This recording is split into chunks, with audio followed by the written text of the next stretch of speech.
Breaking news! INC nagbabala di umano sa mga boboto ng yes sa impeachment, no? Blacklisted di umano sa 2028 ayon ito kay Cathy Binag, no? Sa kanyang post sa kanyang social media, no? Kasi alam naman natin na ang Iglesia ni Cristo kaya nagrally no nakaraang taon ng January, mahigit na nakalipas ng isang taon na, no?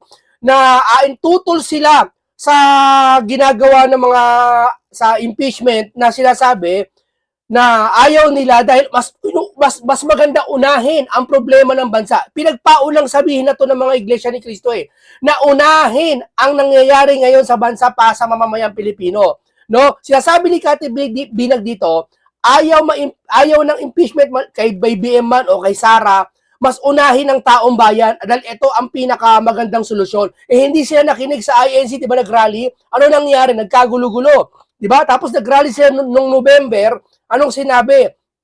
Tungkol sa transparency para sa mga investigasyon. Hindi na naman nakikinig sila. Di ba? O bakit? Sabi, sino ba naman INC para makinig? Ba't papakinggan namin? Bakit? Oo nga naman, no? Pero bakit?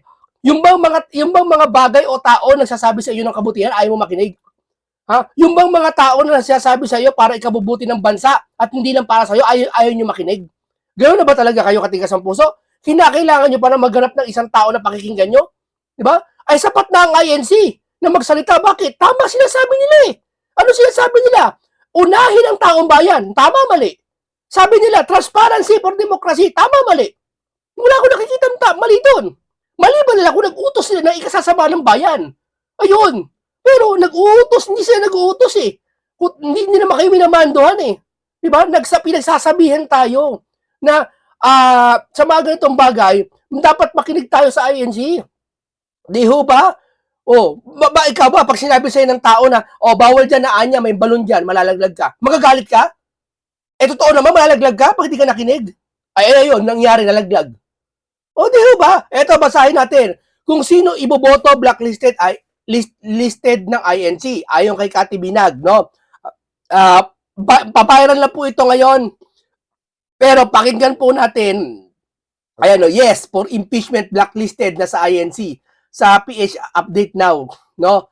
Pero dito painggan po natin si Cathy Binag sa kanyang sinasabi, no? Para sa hindi po galing to official sa INC, no? Pero base sa kanya iwan information sa kanya sabi niya, no? Pero hindi to official na hindi naman INC si Cathy Binag no? Alam naman natin 'yan.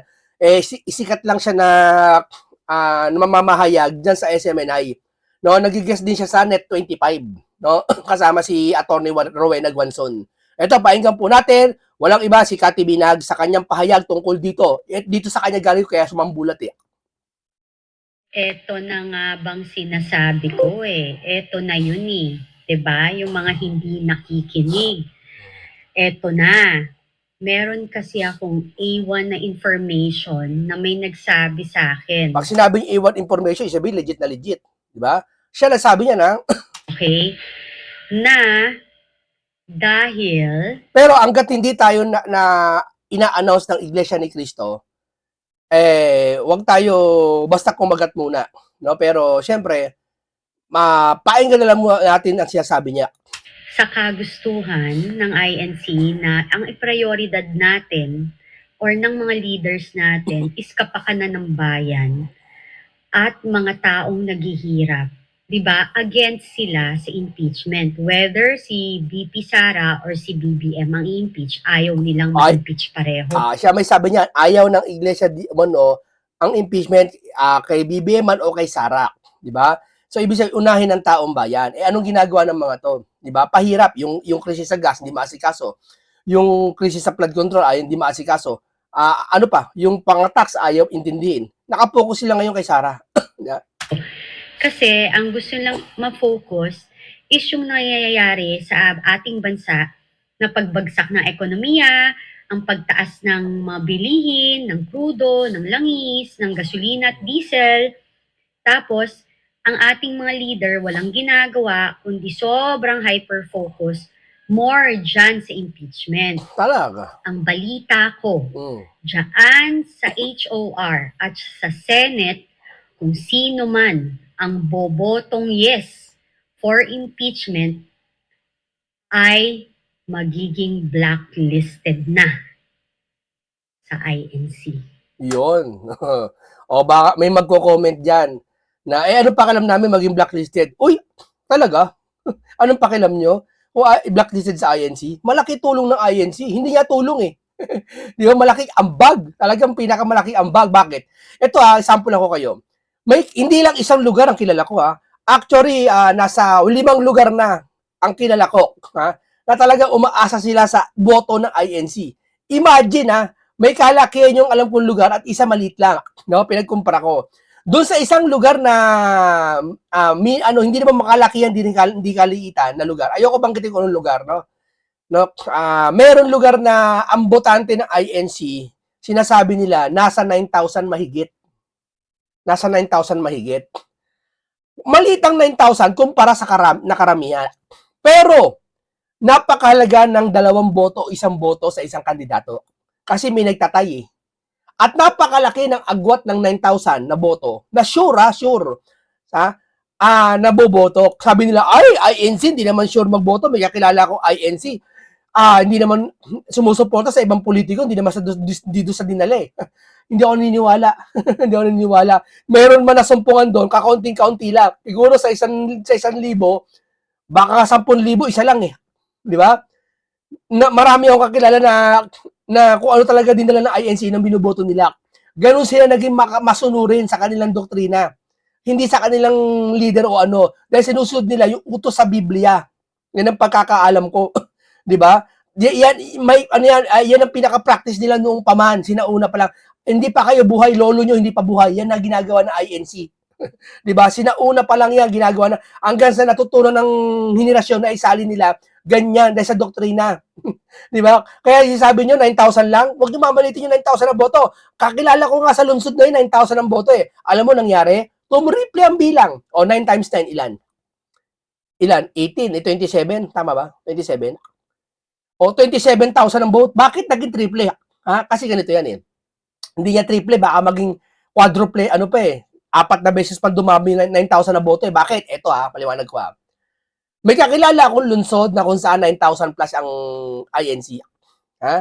Ngayon, dun sa isang INC member, hindi man naman gaano kilala yung INC member, may katulong siya sa loob ng bahay niya na isa. Tapos yung pamilya niya, kapatid niya, hindi INC. Siya ang INC doon, pati yung yung tatay niya, pati siya ang INC. Nakikitira lang sila doon pero may katulong silang isang lalaki na hindi naman actually katulong, parang siguro, parang doktrina sa kanila parang sinasama-samahan niya Biro mo napaboto nila yon sa dinala ng INC. Alam ba, kamukha na nakilala ko pa, buong sambahayan niya, hindi naman INC member. Siya lang INC. Ilan ang kasama niya sa bahay? Nasa 8. Lahat yun, 8 na yun, boboto dun sa dinala ng INC. Nahahawa, nahahawa. Hindi, maraming kwentong ganyan. Yung mga isang INC member may katulong. Hindi naman iglesia yung katulong. Sabihin, dinala namin, iglesia, dinala namin si ganito iboto mo si ganito Sumusunod Saka inaabangan ng tao sa uling pasya, kung ano dadalhin ng INC. Siyempre, ikaw ba naman, katoliko ka, ibang relihiyon ka, nag-aabang ka ng lalamang na boto. Hindi ka ba babaligtad pag INC nakita mo kung sino dinala? Halimbawa, ganito, dikit ang laban ni Juan sa ni Pedro sa lugar nyo. Dikit laban. Mainit ang laban, dikit niya. Dinala ng INC sa huling yugto, sa huling araw, dinalas ang si Juan. Ikaw, na isang botante ni Pedro, alam mong tagilid ka na. Hindi ka ba pupunta kay Juan? Tagilid na ako kay Pedro. Bakit? Dinala ng INC si Juan dito na ako kay Juan. Sa huling yugto ng last day ng paghayag ng INC, nakikita ko, nagpupuntahan lahat ng ng mga yung mga bumabaliktad. Yan nakikita ko kasi ako sumasama ako dati sa campaign sa mga politiko, lalo sa mga mayor. Ang sarap sumama diyan, libre ka hindi ka magugutom diyan. Sabihin ko sa iyo, libre ka pagkain diyan, libre ka almusal hanggang hapunan. Basta doon ka, dikit ka ng mga leader. Basta mag-house to house kayo. 'Di ba? Lagi ka may allowance pa kayo diyan, 'di ba? Tapos ka pa ngayon, magba-watcher ka pa. May pera ka sa buong eleksyon. No, may kumbaga Kaya dikit ako, alam ko yung mga nangyayari sa kwento-kwento. Yan, kwento-kwento lang naman yan, pero nangyayari talaga yon. 'Di ba? Na yung 9,000 na boto ng INC, nagiging triple minsan o mahigit pa. 'Di ba? 10,000 yung bobotante ng INC, magiging 50,000 yun. Mahigit pa. Kung buong Pilipinas, naku, INC dinala. Sigurado na yan. Doon tayo sa dinala ng INC. Kasi may mga undecided na ang gusto nila, hinihintay lang nila yung boto ng INC, doon sila. Undecided, ang dami. Sabihin natin sa lungsod mo, ang undecided, nasa 20 mil. O di, tangay mo rin yun. Di ba? Kaya, tama eh. Pasensya na kayo, napahaba para masyado, para binibigyan kayo ng value talaga, makabuluhang topic. Hindi yung basta ka lang nag-react, okay na. Hindi po ganito dito. Dito, talagang hinihimay-himay natin. Marami kayo matututunan, mabubusog lagi kayo. Ayan na, tingnan nyo na lang. Tingnan natin. May nagsabi lang sa akin na yan daw ang mangyayari. Blacklisted. Kung yung nakaraan, di ba parang napansin nyo, kahit yung may mga bumotong iba, pinatawad pa rin. Parang pinagbigyan ng eleksyon. This time, sa inyo dyan, sa House of Representatives at saka sa Senate, tingnan nyo na lang. Kasi ang balita ko, kahit sa pang-apat na salin lahi ninyo, yung apo ng apo nyo, yung anak ninyo, blacklisted, ay hindi na susuportahan, hindi man lang makakatungtong na sa kanilang lugar. Ang hirap. May ganun pala. Hindi ito opisyal ng INC. Si Cathy Binag po ito. Pero bilang paggalang sa kanyang pahayag, pinakikinggan natin at binibigyan natin ng opinion at mga kwento na alam natin.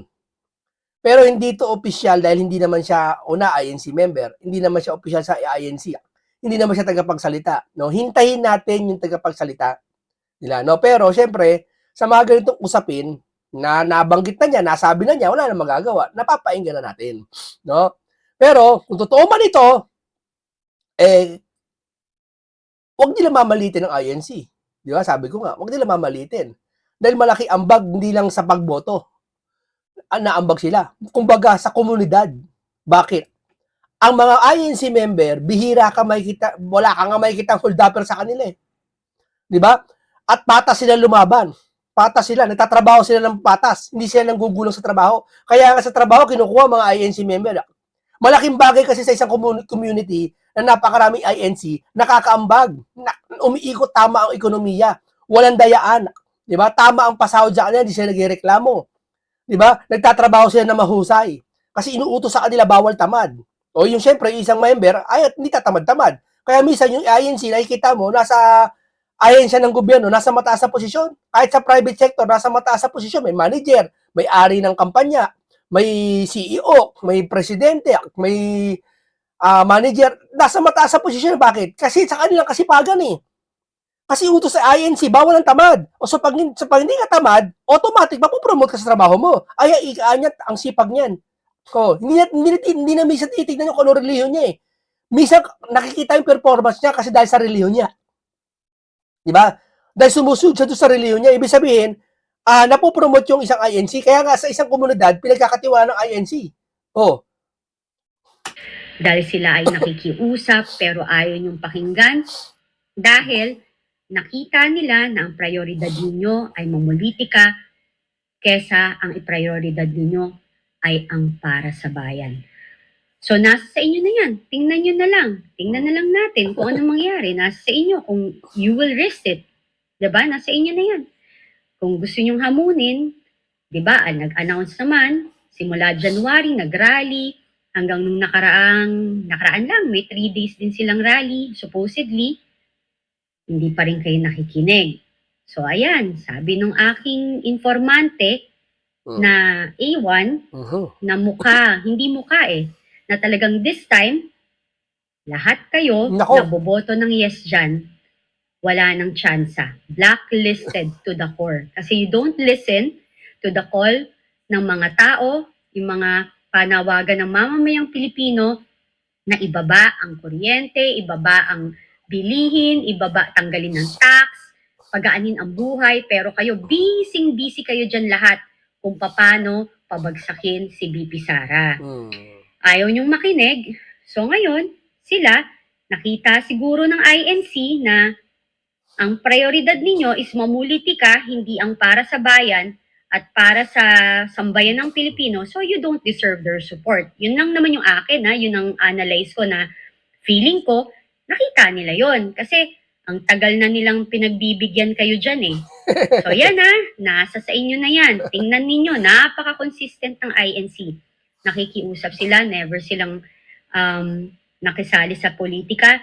Kayong mga politician ang lumalapit sa kanila. So ngayon, kayo dyan, hindi nakikinig. Good luck. Blacklisted kayo simula sa kaapu-apuhan nyo sa anak ng apo nyo. So, lifetime na yan. Kung akala nyo, huwag kayo masyadong confident na patatawarin kayo, hindi po. Wala nang ganon. So, good luck sa inyo sa boboto ng yes sa impeachment. Tandaan ninyo, kayo ang lumalapit sa kanila. Hindi sila lumalapit sa inyo. Minsan lang silang mga humiling. Yung hiniling pa nila is kapayapaan at iprioridad ang kapakanan ng bayan at ng sambayan ng Pilipino, pero hindi ho kayo nakinig. Yan ang aking basa. So again, good luck sa inyo sa mga boboto ng yes sa impeachment. God bless. Magdasal na lang po kayo. Bye. Magdasal na lang po kayo. Kayo na magdadasal yan kay Pastor Abante. Pastor, pagdasal nyo. Totoo lang Tingnan mo kay Abante, di ba? Alam mo yung nangyari kay Abante? Di ba konti lang lamang niya kay doon sa kalaban niya? Konti lang lamang, di ba? Isipin mo kung ang INC bumoto sa kanya. Hindi lamang nakagad siya. Ilan ang botante sa distrito niya sa Quezon City INC? Palagay natin mga nasa 1,000, mahigit, mga 1-2. Ang laki bagay ng 1-2 sa makukunin yun. Yeah. Sa kanya, binabayaran ng Iglesia ni Cristo para iboto yung mga politiko. Isa pa, ang INC daw, binoboto mga kurakot. Una-una, ang INC bumoto lang. Bakit? Alam ba nila na kurakot yon? Isang tao ba na ibinoto mo pag nagkurakot, alam ba nila mangyayari sa future? Sa kayo, karelihiyon nyo yung tinutukoy nyo. Hindi nila karelihiyon nyo. Sitahin nyo, pag yung pinatakbo nila, karelihiyon nila, pero kurakot. Karelihiyon nyo yun. Ang jurisdiction ng sa relihiyon nyo, ba't pinababayaan ng relihiyon nyo na kurakot yung politiko na yun? Di ba? Pagsimbahin nyo araw-araw siguro yun. Kung ano man relihiyon nyo. Di ba? Ganun lang yun. Binabayaran ikaan niya ang INC. Kami kapal na mukha ng isa. Yung nagpo-post kapal ng pagmumukha. Nag-post ng post sa Facebook, hinahamon niya INC. Akala mo may magagawa? Akala mo may malaking ambag? Ang INC, laki ng ambag sa Pilipinas. Pag may sunog, may bagyo, anyang agad, tumutulong agad sila. Sa buong mundo, tumutulong sila. May lingap sila na tinatawag. Nililingap nila sa Mexico, dun sa Africa. Iba't ibang bansa, nililingap nila. Nagtataka nga ibang bansa Sino tong nagaling sa Pilipinas, galing sa mahirap na bansa, tumutulong ngayon sa ibang bansa? Hindi kayo nagugulat nun? Sabihin mo, nagbabayad sa politiko? Kawawa naman ang mga member ng INC, pinagbintangan nyo pang di ba? Ang INC member, solid na mga handog nila yon, solid na abuloy nila yon, na pinantutulong sa bayan at pinantatayo ng kapilya nila. Hindi yung para pagbintangan mo, yung talakera, ang ingay sa Facebook. Di ba? Ang ingay. Hinamon ko nga ng live sabi ko mag-live tayo para magkaalaman. Ayaw Yeah? Ang ingay, di ba? Ang INC mababayaran mo? Mag-search ka, punta ka sa Google Earth. Punta ka sa Google Earth. Bakit Google Earth? Kasi doon nasa-search ko ilan ang kapilya nila. I-search mo Iglesia ni Cristo kung ilang kapilya. Lahat ng sulok ng Pilipinas, apari mo lang hanggang hulo, hanggang sulok-sulukan ng Palawan, may Iglesia ni Cristo na kapilya. So, ibig sabihin, ganon karami ang Iglesia ni Cristo, hindi para magpabayad sa politiko. Di ba? Ang nagpapabayad sa politiko, yung mga nangungulila. Kakaunti lang ang member. Di ba? At yung abuloy nila, hindi pa nila nagagawa na utos ng Biblia yon. Di ba? Iutos yun Ba't anya nag-aabuloy? Pera-pera ang relihiyon, sabi. Pera-pera rin yung utos ng Biblia yon. Di ba? Sinusunod nila. Ito po si Cathy Binag, no? Sa kanya po galing yun, pero sa akin, nag-opinion lang ako tungkol sa lahat ng nalalaman ko sa INC. Hindi na kasi bagong bagay sa atin na ang mga INC, ako dami kong, ibig sabihin, hindi na para pagbintangan ng INC sa mga ganitong panahon. Sila ay talagang number one. Aminin nyo, number one ang Iglesia ni Cristo sa buong Pilipinas. Hindi lang sa kanilang masisipag na pagsimba, hindi lang ganon, kundi sa kanilang mga performance at mga gawa. Number one ang Iglesia ni Cristo. Di ba? Okay, ito po, dito na po tatalakayin din natin, dito naman, punta na tayo dito sa tungkol sa pagpapauwi ng kay Duterte, na kaya naman palang utusan ng gobyerno na pauwiin si Tatay Digong. Na bakit hindi magawa? Siyempre galit. Sabi ko nga sa iyo pag ikaw naglilingkod sa taong bayan, pag ikaw ay public servant ka, isang tabi mo yung galit mo sa isang taong sa politiko. Kasi nakaupo ka Ang maapektuhan yung mga taong bayan, halimbawa ganito, yung bang si kay Duterte, wala nang sumisimpatya na taong bayan? Marami. Dami na nagrally, di ba? Huwag mo sabihin, binayaran lahat yun na naman. Hindi ako niniwala na walang binayaran yon. Hindi lahat ng pagkakataon binabayaran. Ginagamitan ng puso minsan yan na sumisimpa sila kay Duterte. Sumisimpatya sila kay Duterte. Ano ibig kong sabihin? Marami pa rin Pilipino sambayanan, milyon-milyon, kaya nga number 1 si Sara Sorbet na sumisimpatya sa mga Duterte. So, ibig sabihin, part sila ng taong bayan. Ikaw bilang public servant ka, titignan mo ba na porket yung mga taong bayan nakasimpatya kay Duterte, hindi mo na sila, wala ka ng pakialam? Hindi. Galit man sa'yo yung mga taong bayan. Bilang ikaw halal ng taong bayan, pagsisilbihan mo sila. Yan ang trabaho ng isang public servant. Di ba? Bakit? Ang sinapasahod niyan sa'yo, galing sa kanila. Pera na nila, pinaghirapan nila sa mga buwis nila. Kaya dapat, kung talagang matalino kayo, si Duterte, hindi mo na para galit ang mga ibabaw sa'yo. Tama muna, sige, galit ako kay Duterte, pero public servant ako, isasantabi ko para sa taong bayan. Yan ang totoong public servant. Hindi uunahin mo galit mo kay Duterte, hindi ka public servant, nakakatakot ka pa, naging politiko ka. Ang pakiusap po namin, ideklara niya ng illegal ang mga ginagawa nila dahil pinagpipilitan nilang legal. At manduan niyo na ang gobyernong ito na ibalik ang Presidente Duterte dito sapagkat kaya naman nung gawin yan. Pinakita na ng gobyernong ito na kaya nilang dalhin si Tevez kahit na natalo tayo sa extradition sa Timor-Leste. Tama. Well, nagtatanong nga yung ilan sa ating kababayan kung magaling ba daw sila Attorney Sal, magdrama. Well, apparently, hindi magaling. Hindi pang award-winning. Ito, Attorney Sal, sa ibang issue, itinakda ng International Criminal Court ang unang status conference sa May 27, 2026, kaugnay sa kaso laban kay dating Pangulong Rodrigo Duterte bilang bahagi ng paghahanda ng nalalapit na paglilitis. Inatasan ang prosekusyon, depensa, kinatawan ng mga biktima at registry na magsumite na ng kanilang dokumento bago ang May 15. Layunin ng hakbang na matukoy ang target na petsa ng paglilitis at ang lawak ng mga ebidensyang ihaharap. Inutusan ng prosekusyon na ilahad ang bilang ng mga testigo, oras ng testimonya at dami ng dokumentaryong ebidensya kabilang yung paggamit ng eksperto o video link testimony. Samantala, hinihingi rin ng mga hukom ang update sa patuloy na investigasyon, mga isyong may kinalaman sa pagsasalin at transcription. At ako nakakalata ako dito sa ginagawa ng ICC na kay Duterte, parang dinidelay, pinapatagal nila. Dami nilang echeche-boreche na ginagawa nila. Parang nakakaamoy ako ng something fishy sa kanila Dito totoo lang Parang, kaya nga 18 Maris, baka hindi mapaupo-upo sa hearing, baka lumabas to Kailangan talaga mapaupo yung sa hearing na sa 18 Marines Diba? Na talaga ibulgar Official Diba? Na talagang, hindi, pero ito na lang. Nananawagan ako kay Mike Defensor. Total sila kasi may pera Kasi gagastos ka dyan Mike Defensor sana kay Baligod. Kung ayaw pakinggan kayo ng hearing ni Pinky, ayaw niyang makinig, ayaw niya paupuin niya agad yan, kayo na lang gumawa ng isang sariling investigasyon. Maglatag kayo ng malaking lamesa dyan, naka-broadcast, gamitin yung social media, tayo na lang, para marinig sa sambayan ng Pilipino, na talagang opisyal, na may hearing, may magtatanong, mga ganito, nasang kanong, gano'n na yun. Wala namang masama siguro, di ba? At least marinig nila ng taong bayan. Doon na lang laban, kaya di nila pakinggan. At least alam nila kung sino iboboto nila sa 2028. Di ba? At least alam nila kung sino pagkakatiwalaan nila. Yun na lang gawin. Ayaw nila eh. Bakit kasi lumabas yung totoo eh? Mga Kagaya na to, pag napatunayan ng ICC na may kasabot sila, mananagot sila sa susunod na presidente. No? Kaya nga ako, ang gusto kong presidente si Sara. Ayoko muna si Leni, pasensya ka na Leni ha. Si Leni po mabait. Ma'am Leni Robredo, alam po namin matalino kayo at mabait kayo at wala talagang bahid ng kurakot si Leni.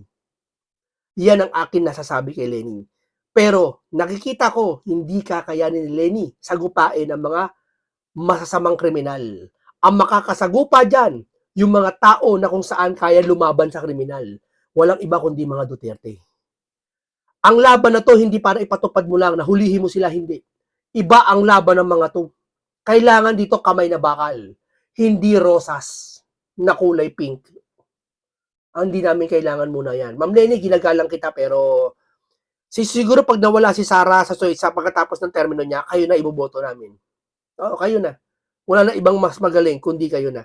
Pero ngayon sa kalagayan ng Pilipinas, hindi po kaya ng isang Leni. Baka po maging masama po kayo sa mga kriminal. 'Di ba?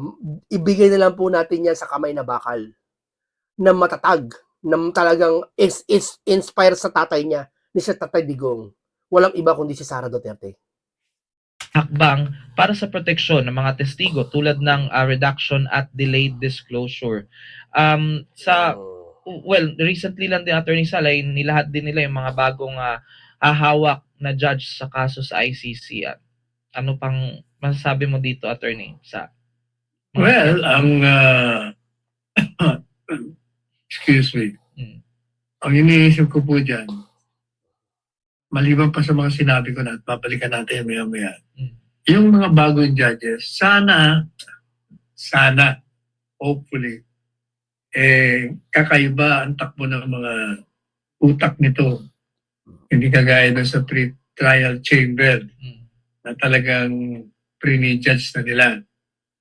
Sana kakaiba ang kanilang gagawing pagsusuri sa kawalan hindi ebidensya, sa kawalan ng ebidensya.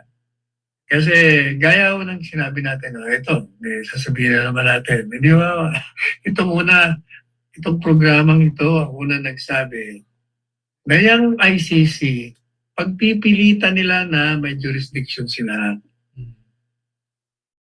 Pagpipilitan nila yan. Bagay na kapag tataka, ba't nila pinipilit? Anong meron? May kasunduan ba kayo sa Pilipinas? Tanong ko lang. Di ba nagtataka lang ako Kasi napaka-pursige nila Para bang si Duterte lang customer nila sa buong mundo. Diyan. Iba na deny. Sabi natin, wala yan. Sigurado na yan. Deny. Deny na. Tapos doon sa confirmation of charges, di ba? Tinanong din tayo ng huling araw, nandun tayo sa daig. Sabi natin, kung batay lang sa ebidensya, dismiss ka agad yan.